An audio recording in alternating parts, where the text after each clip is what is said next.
भक्तजनों, माताओं, बहनों, सादर जय श्री कृष्ण। हमारे YouTube चैनल में आप सभी का बहुत बहुत स्वागत है। मैं हूं आपके साथ आचार्य धर्मेंद्र शास्त्री। भाद्रपद माह के शुक्ल पक्ष की पूर्णिमा तिथि से लेकर के आश्विन माह यानी कुंवार माह के जो कृष्ण पक्ष की अमावस्या आती है, जिसे सर्व पितृ मोक्ष अमावस्या कहा जाता है, इस पक्ष को, इस 16 दिन को 16 श्राद्ध कहा जाता है, पितृपक्ष कहा जाता है, महालया कहा जाता है तथा कनागत भी इसे कहा जाता है। पितृपक्ष के दौरान पितृलोक के द्वार खुल जाते हैं और हमारे सारे पितर जो है आकाश मंडल से, पितृलोक से पृथ्वी पर आ जाते हैं और अपने परिजनों के घर के आसपास वायु रूप में निवास करते हैं तथा अपने परिजनों से, अपने पुत्र से, अपने पौत्रों से, अपने प्रपौत्रों से तथा अपने परिवार वालों से अपेक्षा रखते हैं कि कोई तो होगा जो मेरे लिए पिंडदान करेगा, तर्पण करेगा, श्राद्ध करेगा, ब्राह्मण भोजन करवाएगा। लेकिन हम उनकी जो है इस भावनाओं को समझ नहीं पाते हैं और कई बार अपने पितरों को जो है प्रसन्न नहीं कर पाते हैं। ऐसे में हमारे पितृ हमसे नाराज होकर के पितृलोक चले जाएंगे। जब वो नाराज होंगे तो अनजाने में ही उनके द्वारा श्राप उनकी जो है आत्मा से आपको प्राप्त होगा और आपको जीवन में कई प्रकार के कष्ट भोगने पड़ेंगे। इसलिए आप अपने पितरों को बिल्कुल भी नाराज न करें और पितृपक्ष समाप्त होने के पहले पहले आप उनको प्रसन्न करके ही यहां से विदा करें। यदि वो नाराज होकर के या रुष्ट होकर के पृथ्वी से पितृलोक जाएंगे तो आपको भी कई प्रकार के कष्ट भोगने पड़ेंगे। इसलिए आप चाहते हैं कि आपके पितृ प्रसन्न हो जाए और आपको आशीर्वाद प्रदान करे, तो आप पितृपक्ष समाप्त होने के पहले पहले उनकी प्रसन्नता का उपाय अवश्य करें। यदि आप उनके लिए तर्पण करना चाहें तो तर्पण कर सकते हैं, उनके लिए जलांजलि आप देकर के उनको तृप्त कर सकते हैं, या आप उनके निमित्त चावल के पिंड बनाकर भी उनको दान कर सकते हैं, या आप जो है तिल का पिंड भी उनको दान कर देंगे तो भी आपको महान पुण्य फल की प्राप्ति हो पाएगी। यदि आप चावल का या चावल के आटे का भी एक पिंड बना करके उनके निमित्त नाम गोत्र बोल करके और संकल्प करके उनको दान कर देंगे तो भी आपको पिंड दान का संपूर्ण फल प्राप्त हो पाएगा। और यदि आप गुड़ और तिल का एक पिंड बना करके उनका नाम गोत्र बोल करके समर्पण करके गाय को खिला देंगे तो पितरों को जो है पिंड आपका प्राप्त हो पाएगा और वो आपसे प्रसन्न होकर के आपको आशीर्वाद प्रदान करेंगे।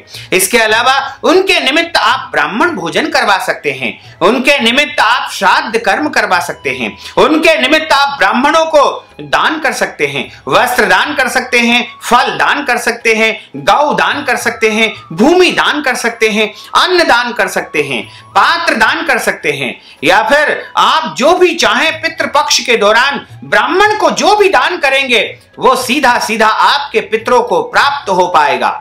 लेकिन आप इन सब को करने में समर्थवान नहीं है तो केवल एक रोटी का उपाय यदि आप पितृपक्ष समाप्त होने के पहले पहले कर लेंगे तो निश्चय ही पितरों का भरपूर आशीर्वाद आपको प्राप्त हो पाएगा। ये एक रोटी का उपाय वैसे तो आप एक दिन करेंगे तो भी आपको पुण्य प्राप्त होगा और यदि आप अपने पितरों की तिथि के दिन करते हैं तो भी आपको बहुत पुण्य की प्राप्ति होगी। लेकिन यदि आप पूरे पितृपक्ष में इस एक रोटी के उपाय को करेंगे तो निश्चय ही आपको उत्तम फलों की प्राप्ति हो पाएगी। इसके अलावा अन्य दिनों में जैसे चतुर्दशी के दिन, अमावस्या के दिन या अपने पितरों की तिथि के दिन या फिर पूर्णिमा तिथि के दिन एक रोटी का उपाय करते हैं तो निश्चय ही आपको पितरों का भरपूर आशीर्वाद प्राप्त हो पाएगा। पितृदोष को समाप्त करने का यह सर्वोत्तम उपाय है और सरल उपाय है जिसको प्रत्येक मनुष्य अपने घर में सरलता के साथ में कर सकता है। बस इसके लिए आपको करना यह है कि आपको एक रोटी बनाना है। जो घर की माताएं बहनें हैं वो सबसे पहली रोटी स्नान करके बना ले और उस रोटी में नमक बिल्कुल न डाले। एक रोटी तैयार कर ले तथा उस रोटी को बनाने के बाद में उसमें शुद्ध घी, यदि संभव हो तो गाय का घी तथा गुड़ मिला करके उसको अच्छा चूर्ण बना ले और उसको चूर करके जो है जिस प्रकार हम एक रोटी को चूर करके उसमें गुड़ घी मिला करके चूर्ण तैयार करते हैं उसको कटोरी में चूर्ण बना करके तैयार कर ले और गाय के गोबर का एक कंडा आपको लेना चाहिए। यदि कंडा आपको नहीं मिल पाता है तो आप लकड़ी प्रज्वलित करके, पलाश की यानी खांकरे की या हवन की लकड़ी आप तैयार करके, जला करके अच्छी प्रकार से अग्नि प्रज्वलित कर ले। वैसे तो कंडा प्रायः सभी जगह उपलब्ध हो पाता है, पूजा की दुकानों पर भी कंडा मिल जाता है। उस कंडे को अच्छी प्रकार से प्रज्वलित कर ले। ध्यान रखें कि कंडा कच्चा नहीं होना चाहिए, उसमें धुआं नहीं निकलना चाहिए। पूरा जल जाने के बाद में अच्छा पका हुआ अग्नि आपको तैयार करना है, यानी अग्नि को अच्छी प्रकार से प्रज्वलित कर ले। उसके बाद आपको उस अग्नि को एक मिट्टी के पात्र में या हवन कुंड में या फिर किसी ईंट के ऊपर या किसी कवेलू के ऊपर, जो देसी कवेलू हमारे घरों पर चढ़ाए जाते थे उनके ऊपर, या किसी ऐसे उच्च स्थान के ऊपर आपको रखना है। और उसके बाद उसको आपको जो है अपने जल रखने के स्थान के समीप, जैसे पानी की जो पंदेरी होती है जहां पर हम पहले के दिनों में मटका रखा करते थे, वहां पर अच्छी प्रकार से, यदि कच्चा घर है तो गोबर से लीप करके, पक्का घर है तो आप पानी से पोछा लगा करके, और वहां पर उस अग्नि पात्र को आप रख दीजिएगा। और जो बिना नमक की रोटी, गुड़ घी का आपने मिश्रण तैयार किया है, उसके 5 भाग आपको बना लेना चाहिए। और 5 भाग को इस उंगली को लगाते हुए, ये पितृ की उंगली कहलाती है, पितृ कर्म सदैव इस उंगली से करना चाहिए। देवताओं का कर्म अनामिका उंगली से करना चाहिए। पितृ को जब हम तिलक लगाते हैं, पितृ के फोटो के ऊपर जब हम तिलक लगाते हैं तो इसी उंगली का प्रयोग करना चाहिए। पितरों का पूजन हमेशा इस उंगली से ही किया जाता है। तो पितरों को जब हम धूप ध्यान करते हैं, पूजन अर्चन करते हैं, तो इस तरह हमें मुद्रा करनी चाहिए, जिसे पितृ मुद्रा कहा जाता है।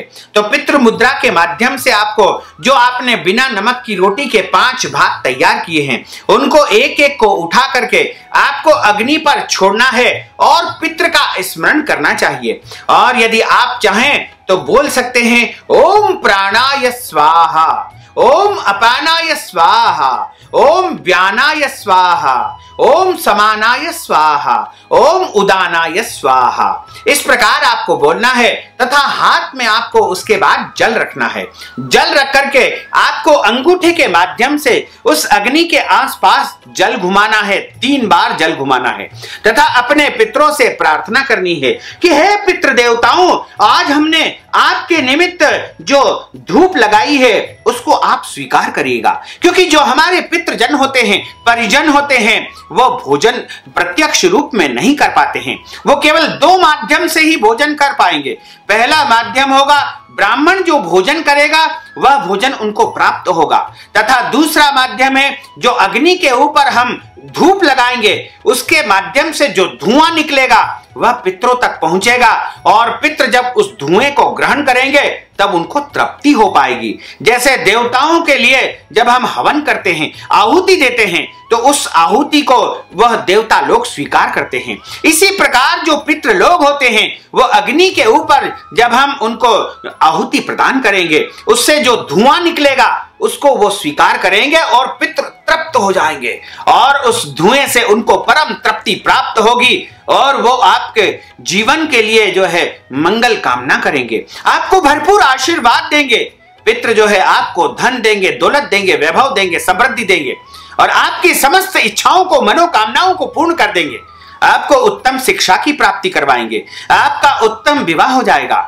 यदि आपके घर में संतान नहीं है तो आपको संतान की प्राप्ति हो पाएगी। यदि आपकी जो भी इच्छाएं हैं, धन प्राप्ति की है, या कर्ज से मुक्त होना चाहते हैं, व्यापार में वृद्धि चाहते हैं, नौकरी बदलने की आपकी इच्छा है, नौकरी में पदोन्नति चाहते हैं, बच्चों की उन्नति चाहते हैं, घर परिवार की सुख समृद्धि यदि आप चाहते हैं, तो वो सब कुछ आपको प्राप्त हो पाएगा। लेकिन आप पूरी श्रद्धा के साथ में, निष्ठा के साथ में, विश्वास के साथ में इस उपाय को पितृपक्ष समाप्त होने के पहले पहले आपको करना चाहिए। और जिस दिन इस उपाय को करते हैं उस दिन आप पूरी शुद्धता के साथ, पवित्रता के साथ में स्नान करें और शुद्ध धुले हुए वस्त्र धारण करें। जरूरी नहीं कि नए वस्त्र पहने, लेकिन धुले हुए और शुद्ध वस्त्र धारण करके आपको मध्याह्न काल के समय दोपहर 11 बजे से लेकर के दोपहर 2 बजे के बीच में यह कार्य आपको करना चाहिए।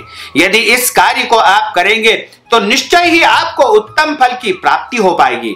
यदि इस कार्य को करने में आप असमर्थ हैं तो आप हमें भी इस कार्य के लिए अपने पितरों का नाम गोत्र भेज करके और उसके निमित्त नगद राशि भेज करके जो है यदि आप निवेदन करेंगे तो निश्चय ही हम आपके निवेदन को स्वीकार करेंगे और आपके पितरों के निमित्त यह उपाय हम भी आपके लिए कर सकते हैं। तो आप यदि इस उपाय को करवाना चाहते हैं हमारे द्वारा तो हमें आप पेटीएम के माध्यम से, गूगल पे के माध्यम से, फोन पे के माध्यम से नगद राशि अपनी स्वेच्छा के अनुसार भेज दीजिएगा, जिससे आपके पितरों के निमित्त हम यह धूप का कर्म कर सकेंगे और आपके पितरों को तृप्ति प्राप्त हो जाएगी। तो भक्तजनों, माताओं, बहनों, हमने जो ज्ञानवर्धक जानकारी आपको दी है उसको आप अधिक से अधिक लोगों को शेयर करिएगा, लाइक करिएगा, कमेंट करिएगा और यदि अभी तक आपने सब्सक्राइब नहीं किया तो अभी और इसी समय सब्सक्राइब अवश्य कर लीजिए। आपको और आपके पूरे परिवार को सादर जय श्री कृष्ण, सादर धन्यवाद।